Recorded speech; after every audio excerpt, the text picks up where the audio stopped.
Bashar al-Assad ha recuperado el control de las zonas alrededor de la ciudad arqueológica de Palmira. Como se recuerda, el ataque del Estado Islámico sobre la ciudad en poder del gobierno de Palmira, conocido como Tadmur, había alarmado a la comunidad internacional, sobre todo por el patrimonio de la humanidad que ahí se encuentra, y podría correr la misma suerte que importantes monumentos destruidos en Irak.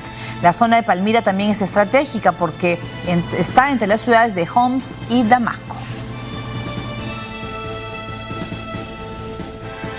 Bien, no solamente el Estado Islámico pues hace daño y mata a la población civil y militares, sino que también hacen un grave daño al patrimonio de la humanidad, ¿no? Con monumentos de hace miles de años que simplemente ellos... Por suerte no llegaron a capturar Palmira porque efectivamente, siendo como son y siendo ruinas que no iban a poder vender propiamente, muy probablemente al ser preislámicas las hubieran destruido por alegar que pertenecen a la era de la ignorancia, ¿no? Ya, claro. Por suerte, repito, no cayeron en su poder, pero cuando capturaron pueblos aledaños demostraron la brutalidad habitual. Esa es una de las razones por las cuales cuando la gente tiene la opción de escapar, prefiere hacerlo, porque sabe que caer en manos del Estado Islámico implica padecer una muerte violenta. Claro, es arrasar con todo, literalmente. Sí. Muy bien, nosotros vamos a seguir con las noticias. La coalición liderada por Arabia Saudita ha reanudado los ataques aéreos en ese país tras el fin de la tregua. Este lunes la coalición liderada por Arabia Saudita ha retomado los bombardeos contra los rebeldes hutis en la ciudad yemení de Adén, luego que el domingo finalizara la tregua humanitaria de 5 días.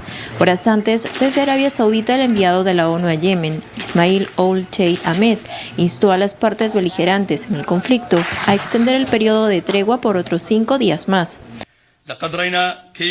Hemos visto cómo la tregua humanitaria nos ha dado una visión de esperanza al permitir llevar ayuda a las personas que lo necesitan desesperadamente. En vista de este espíritu de colaboración, insto a las partes a renovar su compromiso con la tregua humanitaria al menos por 5 días más.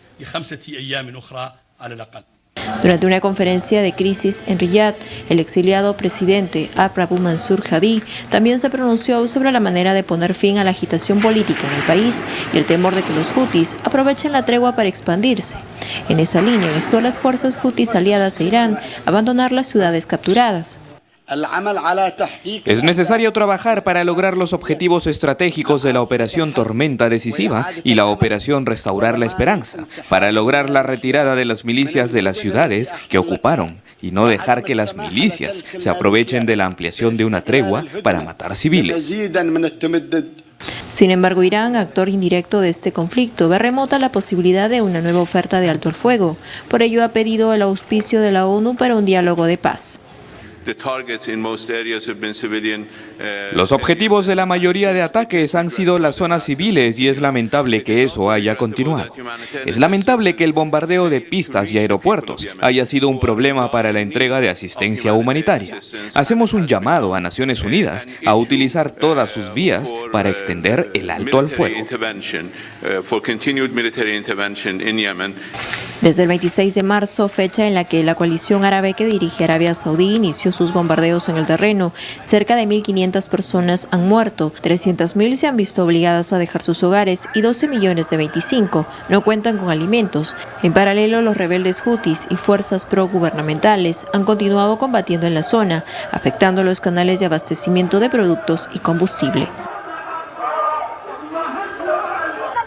Muy bien, vamos ahora a hablar de Yemen. Arabia Saudita ha reanudado los ataques aéreos y pese a que habíamos comentado pues que no era la mejor opción y que de repente no habían calculado los efectos del mismo, al parecer parece que sí lo quieren hacer, ¿no? O sea, porque continúan. El tema es que no queda claro qué esperan lograr, porque la idea original era yo bombardeo a uno de los bandos en conflicto para que el otro avance, pero ya no hay otro bando. O sea, de no haberse producido estos bombardeos, todo el país probablemente estaría, o bueno, todas las ciudades importantes del país estarían ya bajo control absoluto de los hutíes, porque las fuerzas leales al Estado o al gobierno internacionalmente reconocido han colapsado.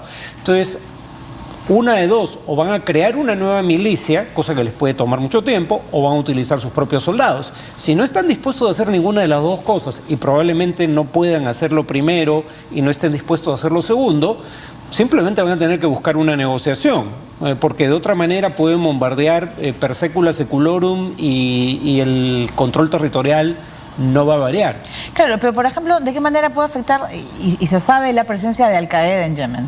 Realmente, o sea, ¿se están dedicando a eso o eso es un tema de Estados Unidos? El único que en este momento se está preocupando de Al-Qaeda en Yemen es Estados Unidos, que está utilizando los drones para atacar blancos de Al-Qaeda, con el agravante, sin embargo, de que producto del avance de los hutíes, Estados Unidos tuvo que retirar al personal de inteligencia, que era el que identificaba blancos de Al-Qaeda en territorio yemení. Lo único bueno que podría salir de todo esto es que lamentablemente Al-Qaeda avance lo suficiente como para que las partes se den cuenta de que mientras ellos se matan entre sí, un enemigo común se expande a costa del caos. Así es, y vamos a hablar ahora del Papa Francisco, que se reunió este último fin de semana con el presidente de Palestina, Mahmoud Abbas. Por otro lado, Irán y Bahrein han entrado en una controversia por declaraciones del ayatolá Ali Khamenei. El Papa Francisco se reunió este fin de semana con el presidente palestino Mahmoud Abbas en una audiencia privada realizada solo 3 días después de que el Vaticano llegara a un acuerdo con las autoridades palestinas respecto a las actividades de la Iglesia Católica en ese país y además lo reconociera oficialmente como Estado. Según la prensa internacional y nacional, el Papa Francisco llamó Ángel de la Paz a Mahmoud Abbas. No obstante, el Vaticano aclaró que el sumo pontífice no hizo esa afirmación, sino que en las visitas oficiales, Francisco entrega un medallón de bronce que representa un ángel de la paz y los insta a actuar como mensajeros de la paz. El portavoz del Vaticano, Federico Lombardi, también aclaró que este obsequio se ha entregado a muchos presidentes y no solo a Mahmoud Abbas. Este domingo el Vaticano también nombró a 2 mujeres palestinas como santas durante una ceremonia en la Plaza de San Pedro. Se trata de María Alfonsín Danil Gataz y Mariam Baguardi. Gataz fue cofundadora de la Congregación de las Hermanas del Rosario, mientras que de Baguardi se dice que sufrió estigmas y realizó varios milagros. En este contexto, el sábado, el gran ayatolá Ali Khamenei dijo que Irán ayudará a los pueblos oprimidos en la región de Oriente Medio en tanto como ellos puedan. Según recogió la agencia estatal de noticias IRNA, el líder supremo dijo ante diplomáticos islámicos que Yemen, Bahrein y Palestina son pueblos oprimidos. En respuesta, la Cancillería de Bahrein llamó a consulta al enviado iraní por las declaraciones del ayatolá de la República Islámica.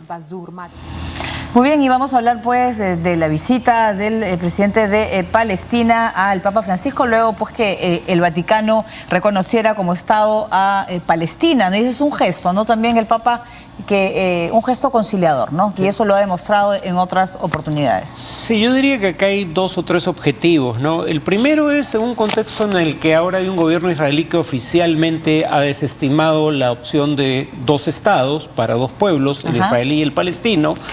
El Papa parece creer, como muchos, que la presión externa es lo que podría ayudar a cambiar la situación y reconoce al Estado palestino, pese a la objeción del Estado israelí, como una forma de demostrar que cree en la solución de 2 estados. Pero además, por otro lado, es una forma de obtener simpatías en el Medio Oriente y en el mundo de mayoría musulmana, porque el palestino, siendo un pueblo que contiene una minoría cristiana, es un pueblo mayoritariamente musulmán, y al expresar solidaridad con sus demandas legítimas bajo el derecho internacional, logra una visión más favorable entre la población musulmana de la región. Pero por último también quiere llamar la atención, creo, sobre los riesgos que corren las comunidades cristianas del Medio Oriente, porque claro, en un contexto de guerra civil y sobre todo cuando uno de los contendientes es un grupo como el Estado Islámico que victimiza deliberadamente a los cristianos por el mero hecho de serlos, las minorías religiosas suelen ser las primeras en huir de la violencia. Muy bien, vamos a dejar al Papa Francisco, vamos con nuestra primera pausa, vamos a regresar con lo que está sucediendo en Venezuela. La oposición ha realizado sus primarias frente a lo que serán los comicios legislativos. Volvemos.